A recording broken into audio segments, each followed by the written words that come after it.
भगवान धीरे धीरे रथ से उतरे और मंदिर में प्रवेश कर गए। और जैसे ही प्रभु मंदिर में पहुंचे, मैया ने क्या किया, गिरजा मैया को साक्षी मान करके मैया ने, रुक्मिणी मैया ने कन्हैया के गले में माला को पहनाया, उधर भगवान ने मैया को पहनाया और दोनों को विवाह संपन्न हुआ। और आज भगवान ने मैया को गोद में उठाया और लेकर के रथ में बिठाने के लिए आए। एक बोलो जोड़ी कितनी सुंदर है, पर किसी को ये पता नहीं हमें लगाया किस लिए गया। स्वामी सुखदेव जी महाराज कहते, राजा परीक्षित जैसे ही रथ में बिठाया, रथ चला, एक बोला ले गो ले गो ले गो ले गो ले गो। उसके पूर्व में किसी को पता नहीं। रुक्मी आया दौड़ा दौड़ा, रुक्मी ने पूछा रुक्मिणी कहाँ है? अब कोई नहीं पता है कि रुक्मिणी कहाँ। तुमने देखा? तुमने? सब मना करते गए। एक बोला प्रभु मैंने देखा। बोले कौन आया? एक आया था, काला काला था, बड़ी आंख वाला था, बड़ा सुंदर था प्रभु, मुस्कान तो इतनी सुंदर थी। फिर बोले तुमने रोका क्यों नहीं? बोले रोकते क्या प्रभु, उससे पहले ऐसी जोड़ी नहीं देखी कभी भी, इसलिए मैंने कहा ले जा रहा है तो ले जाने। पीछे पीछे रुक्मी भागा। भगवान ने कई बार तो मना किया कि रुक्मी से कहा तू वापस चला जा, लेकिन रुक्मी नहीं माना। तो भगवान ने थोड़ा सा दंडित किया और भगवान आज मैया को लेकर के द्वारिका पहुंच गए। साथ में रुक्मी भी गया। रुक्मी को पश्चाताप हुआ कि मैंने गलत किया, मुझे ऐसा नहीं करना चाहिए। उधर राजा भीष्म ने एक पत्री भेजी और कहा मेरी कन्या को पुनः वापस कर दिया जाए, मैं अपनी कन्या का कन्यादान स्वयं अपने हाथों से। भगवान बोले भैया तो आए हैं साथ में, वापस चली जाओ देवी। और मैया रुक्मिणी को वापस कर दिया। आज इधर बारात की तैयारियां हुई, इधर भगवान कन्हैया बारात लेकर के कुंदनपुर आने लगे।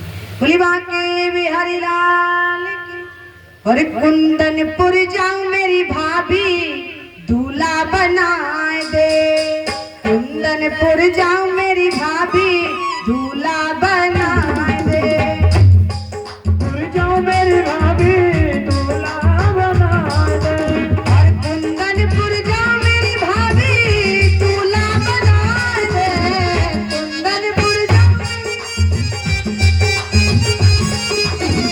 कुंदनपुर जाऊं मेरी भाभी दूल्हा बनाए दे। रुक मेरे को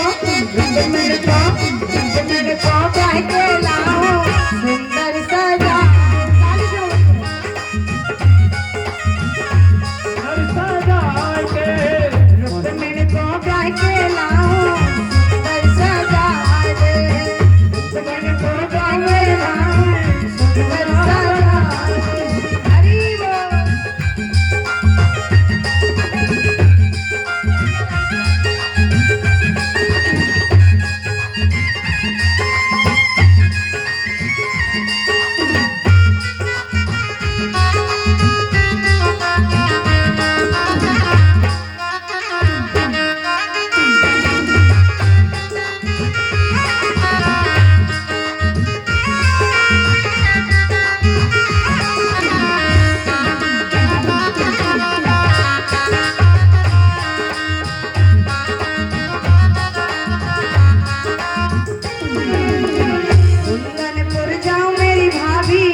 राजा भीष्म ने बड़ी सुंदर तैयारी की बारात की।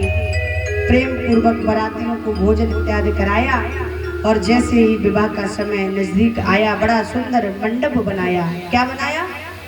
आजकल बनाते मंडप, पीपा वाला ले आते बना बनाया, लाते या फिर गेस्ट हाउस में मिल जाता है बना बनाया। देखिए मंडप क्यों बनाया जाता है। वर्णन तो यहाँ तक आया है, कभी भी अपनी बेटी की विदाई गेस्ट हाउस से नहीं करनी चाहिए। भामर कहाँ से डालनी चाहिए? अपने, जब तक जिस अंगना से बेटी का विवाह नहीं होता भामर नहीं पड़ती ना, वो अंगना कभी पवित्र, और बेटी का विवाह एक यज्ञ के बराबर बताया है। इसलिए प्रयास यही किया जाए यदि आपको दावत करनी है तो बाहर कर दीजिए गेस्ट हाउस में, कोई दिक्कत नहीं, लेकिन अपनी बेटी की भामर अर्थात अपनी बेटी की विदाई अपने अंगना से ही करनी चाहिए। मंडप क्यों बनाते हैं?